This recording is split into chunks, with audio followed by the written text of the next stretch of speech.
The bank holiday weekend, trying to avoid the traffic, car lovers in Weston-super-Mare have been actively seeking it. They were in the resort last night for the first official cruise, or to put it another way, a motor show for modified cars.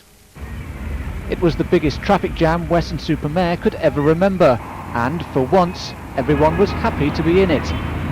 Organisers expected 1,000 cars to arrive on Weston Airfield for the Weston Wheels event. Instead, some 4,000 showed up from all over the country to stop, stare and admire the gleaming attractions. It was an unknown, we didn't know. I sat down here when the site was empty last night, looked across and thought maybe we'll fill it halfway, but as you can see, it's full. Local residents have been blighted for years by boy racers screaming up and down the seafront, so the council thought they'd sanction the first official cruise. I think the council's main concern was that they thought that there would be a lot of driving demonstrations and people doing wheelies and all that sort of thing. As you can see, it isn't that at all. It's a static event.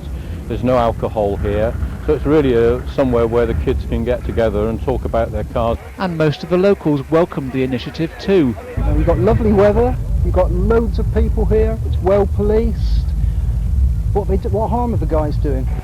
Youngsters spend thousands of pounds making their Vauxhall, Rover or Ford or whatever stand out from the rest, and a lot of them succeed.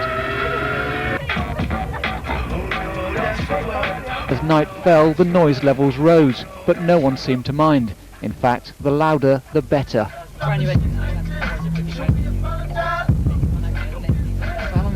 long did it take you to get here then? It's got to be about 4 hours. Sat in traffic for about 2 hours. But it's worth it? Yeah, definitely. There's only one problem, there's like no burnouts or no like racing or anything, but basically it's better coming in here because everybody's parked there. You can see it's absolutely packed and it's a lot better than being out on the road. The police were out in force and had a huge job on their hands controlling the numbers who were still coming into the site as the midnight finish approached. I think that we're all a little bit surprised by the number of people that have turned out. That said, we've all coped well, the event organisers have done a good job, local authority, St John's Ambulance, and I think everything's gone extremely well so far. It seems the Western Cruise is here to stay, and, for the youngsters at least, that's something to celebrate.